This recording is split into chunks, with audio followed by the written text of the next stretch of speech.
ఏంది ఆ గొప్పతనం? కేటీఆర్ను నేను సూటిగా ప్రశ్నిస్తా ఉన్నా. ఇప్పుడు ఎవరు ఎప్పుడేది మాట్లాడినా నిజాయితీ ఉండాలి. ఒక ఉదాహరణ లెక్క చెప్తా.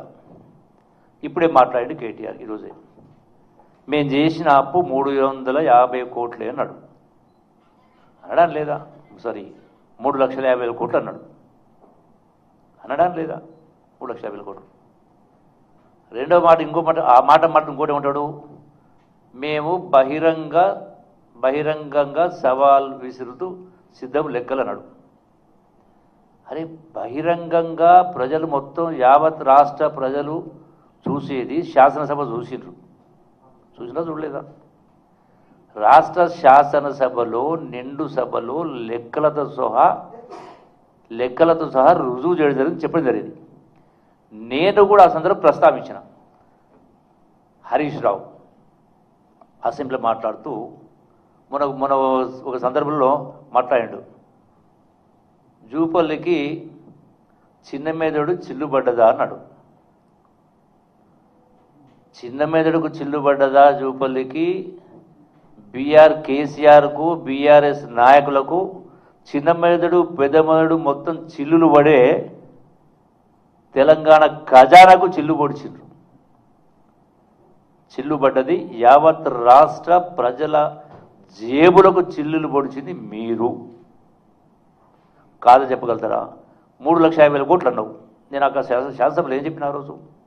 ఎట్లా 3,50,000 కోట్లు అవుతుంది అంటే, రాష్ట్ర ఖజానా నుంచి రాష్ట్ర బడ్జెట్ రూపంలో వాళ్ళు తీసుకున్న డబ్బు 4,50,000 కోట్లు సమానంగా అయితే, అంటే అంకెల గారడి చేస్తూ మాట్లాడుతూ, మరి మిగతా అప్పు ప్రాజెక్టుల పేరు మీద తీసుకున్నటువంటి 2,00,000 కోట్లు అప్పు ఎవరు కడతారు? రాష్ట్ర ప్రభుత్వం కట్టేది ఉందా లేదా? కట్టాలా? లేదు ఆ ఇరిగేషన్ సంబంధించినటువంటి వాడుతున్న రైతుల దగ్గర ఈ 2,00,000 కోట్లు అప్పులు వసూలు చేస్తారా? అడిగినా నేను. దానికి సమాధానం దాడవేశారు. అంటే మరి 2,00,000 కోట్ల అప్పు రైతులకి వసూలు చేయాలంటే 20,000 కోట్ల రూపాయలు రుణమాఫీ చేస్తేనే ఒక్కొక్క కుటుంబానికి 2 లక్షలు ఇవ్వగలిగినాం 20,000కు. మరి 2,00,000 కోట్ల రూపాయలు రైతు దగ్గర వసూలు చేయాలంటే దానికి 10 అంతలు. అంటే ఒక్కొక్క రైతు దగ్గర 20 లక్షల రూపాయలు మీరు వసూలు చేస్తారా? మీరు ఇరిగేషన్ పైన అప్పు తెచ్చింది, కార్పొరేషన్ పైన అప్పు తెచ్చారు. ఇరిగేషన్ కార్పొరేషన్ అప్పు ఉంటే ఇరిగేషన్ కార్పొరేషన్ అప్పు కట్టాలి కదా. అప్పు కట్టాలంటే ఇరిగేషన్ కార్పొరేషన్ ఆదాయం రావాలి కదా. ఏడుకెళ్ళి ఆదాయం వస్తుంది? రైతులు కట్టాలా? మీరు అంటే హరీష్ రావు లెక్క ప్రకారం కొద్దిగా సెన్స్ ఉందా? అరే, మీరు 10 సంవత్సరాలు అధికారం ఉండి, నేను కూడా మీతో పాటు 3.5 ఏళ్ళు ఉన్నా, నేనే దాచిపెట్టుకుంటలేను. ఎట్లా ఇంత నిండు సభల్లో అబద్ధాలు చెప్పి, ఇది ఒకటే కాదు, మిషన్ భగీరథ కార్పొరేషన్ కూడా పెట్టి, మిషన్ భగీరథ పైన కూడా సుమారుగా సబ్జెక్ట్ టు కరెక్షన్ 40,000 కోట్ల రూపాయలు అప్పు చేశారు. మరి 40,000 కోట్ల అప్పు ఎవరు కట్టాలా? కార్పొరేషన్కు. అంటే ఆదాయం రావాలా? కార్పొరేషన్కి ఆదాయం ఎట్లా వస్తుంది? మిషన్ భగీరథకు ఎవరో డబ్బులు కట్టాలి కదా. అంటే నీళ్లు తాగుతున్న ప్రజలు కట్టాలనా? వసూలు చేస్తారు ప్రజల దగ్గర 40,000 కోట్లు. అంటే ప్రతి ఇంటి నుంచి మీరు మరి ఈ లెక్క ప్రకారం 20,000 కోట్ల రూపాయలు రుణమాఫీ చేస్తే ఒక కుటుంబానికి 20,000 కోట్లు ఇస్తే ఒక కుటుంబానికి 2,00,000 రూపాయలు అప్పు మాపేయింది. అది కూడా రైతాంగానికి, అన్ని కుటుంబాలు కాదు కదా. మరి మీరు ఈ 2,00,000 కోట్ల ఈ యొక్క 40,000 కోట్ల రూపాయలు అంటే ఒక్కొక్క కుటుంబం నుంచి మీరు ఎన్ని లక్షలు వసూలు చేస్తారు మంచినీళ్ళు తాగడానికి? ఇది ప్రభుత్వం చేసిన అప్పు కాదా? నిజమా అబద్ధమా? అరే, నోదరిస్తే అబద్ధాలు మాట్లాడుతూ మళ్ళీ చిలుక పలుకులు పలుకుతూ ఉన్నారు. మాది 3,50,000 కోట్లే అని. మళ్ళీ మీరు ఇంత పచ్చి అబద్ధాలు మాట్లాడుతూ మళ్ళీ మేము సవాలు విరుతున్నాం, రాహుల్ గాంధీ వస్తాడా, ముఖ్యమంత్రి వస్తాడా మాట్లాడుతున్నారు. ఇది అవగాహన నుండి మాట్లాడుతున్నారా? అంటే ప్రజలను మభ్యపెట్టే అంశం కాదా ఇది?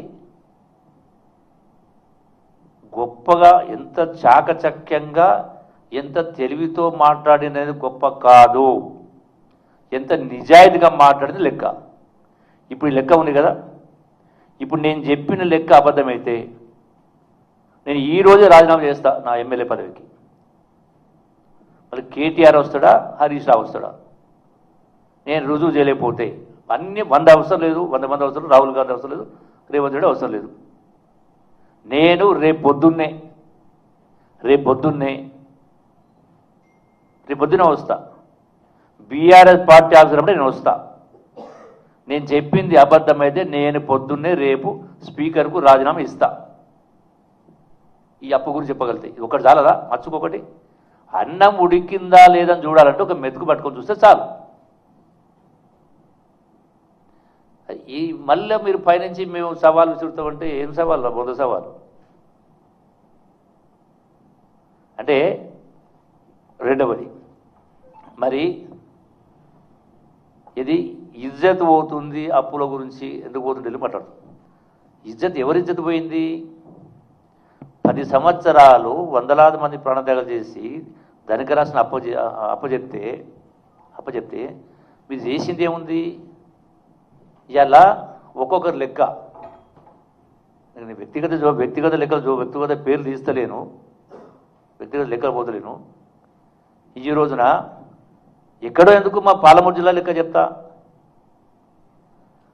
అచ్చంపేట ఆయనదే ఉండే, నాగర్కర్నూలు ఆయనదే ఉండే, వనపర్తి ఆయనదే ఉండే, ఇంకో ఆయనదే ఉండే. ఇవాళ ఏముంది? సొమ్ము ఒకటిది, సోకులు ఒకటివి. సొత్తు తెలంగాణది. కులికింది ఎవరు?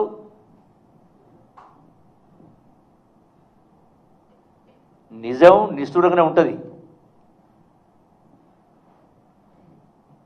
ఎప్పుడే కానీ. ఇంత ఎందుకంటే మీ యొక్క పదవి నుంచి గద్దె దించిండ్రు అంటే ప్రజలు తప్పు చేసిండ్రా? ప్రజలు ఇప్పుడు దాకా దేశంలో తప్పు చేసిండ్రా ప్రజలు ఎప్పుడైనా? 1979 ఇందిరాగాంధీ ఆ రోజు అధికార పార్టీ